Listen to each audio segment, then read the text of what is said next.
কথা হবে, আর বুঝে নিন টেবিল ম্যানার্স কিভাবে শিখতে হয়। এমনি এমনি কিন্তু শেখা যায় না। আমরা এলবো টেবিলে রাখবো না, বাড়িতে রাখি কিছু হবে না, রেস্টুরেন্টে রাখি। This is a one thing.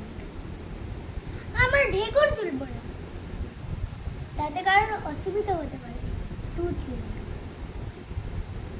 আমরা ওয়াশ করবো, সেটা বাড়িতে হোক রেস্টুরেন্টে হবে। যদি নখিতে ময়লা থাকবে, সেটা তো খাওয়াগুলো এরকম করতে গেলে, মানে মাখতে গেলে, তখন তো নখের ময়লাগুলো যাবে। ওর জন্য আমরা হাত দেবো সাবান দিয়ে। এমনি হাত তুলে নোংরা বেরোবে না।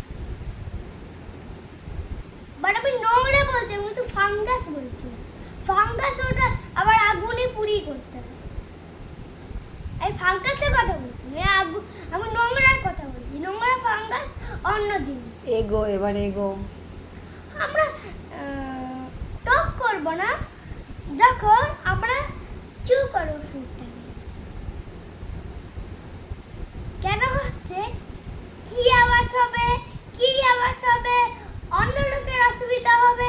আগেরটা যেমন বলছিলাম, অন্য লোকের অসুবিধা হবে, এটা অন্য লোকের অসুবিধা হবে।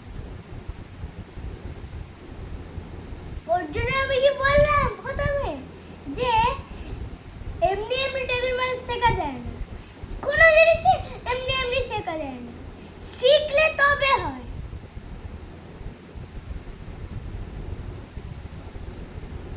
হয়ে গেছে? শেষ তো? ঠিক আছে, শেষ।